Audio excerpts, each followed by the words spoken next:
Hello students, welcome to our channel Gyan Darpan. और आप लोगों को मैथ्स का चैप्टर फर्स्ट जो है रियल नंबर, उसके बाद हम लोगों ने एचसीएफ और एलसीएम पढ़ लिया था।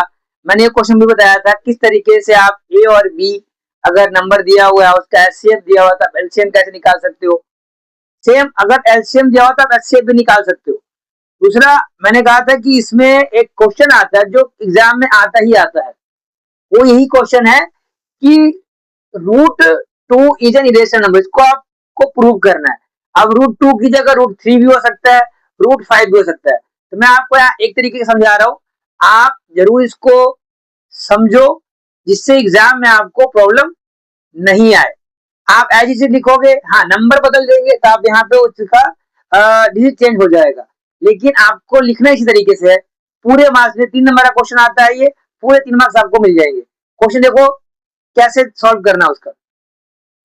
Prove that root two is an irrational number, ये क्वेश्चन में आएगा। सबसे पहले आपको पता ही चल गया है कि रेशनल इरेशनल क्या होते हैं। रेशनल वो जो पी बाय क्यू के फॉर्म में लिखी जाए, और इरेशनल जो पी बाय क्यू के फॉर्म में नहीं लिख सकते। तो पहले इसको मानते हैं कि ये रूट टू जो आपका रेशनल नंबर है, पहले हम ऐसा एज्यूम करते हैं। ठीक है, जैसे एज्यूम कर लेते हो तो आप रूट टू को आप पी बाय क्यू के फॉर्म में यानी ए बाय बी के फॉर्म में आप लिख सकते हो, जो कि लिखते आ रहे हो 8th क्लास से। जैसे ही लिखा आप दोनों तरफ स्क्वायर कर दिया, आप स्क्वायर करने के बाद क्या हो गया, सिंपल 2 बच गया, ये भी स्क्वायर ये भी स्क्वायर। अब यहाँ मल्टीप्लाई करके आप लिखोगे तो a square equal to 2b square, उल्टा भी कर दो कोई दिक्कत नहीं। इस तरीके से इसको रीजन यहाँ लिख देना है आपको। 2/a, अब देखो इसकी जगह आपने इसको रख दिया, 2/a हो जाएगा, और ये आपका किसके बराबर है, फर्स्ट इक्वेशन है।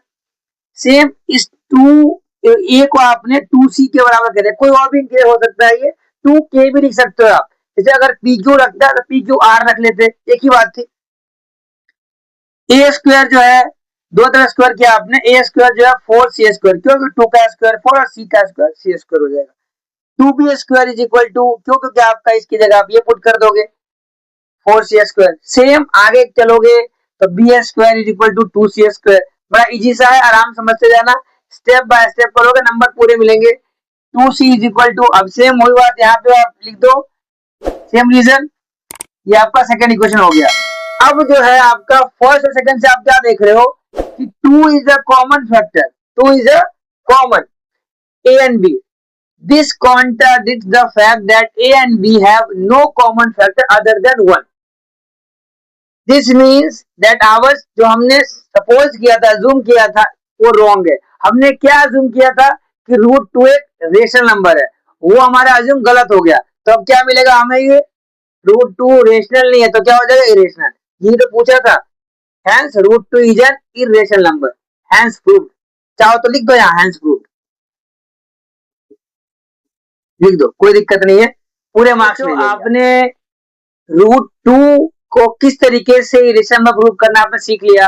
अब 2 क्वेश्चन दे रहा हूं आपको होमवर्क के फॉर्म में, या आप आराम से बैठ के रजिस्टर पे लिखो, और अगर कहीं लगता है कि ये दिक्कत है तो आप एक दोबारा वीडियो देखो जिससे आपको और क्लियर हो जाए।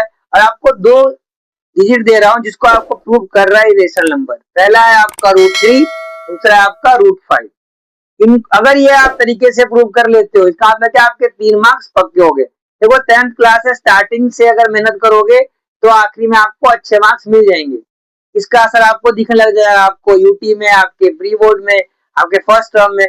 तो आप स्टार्टिंग से लेकर चलो कि सीखना है, एक एक सीखो लेकिन सीखते रहो उसको। All the best.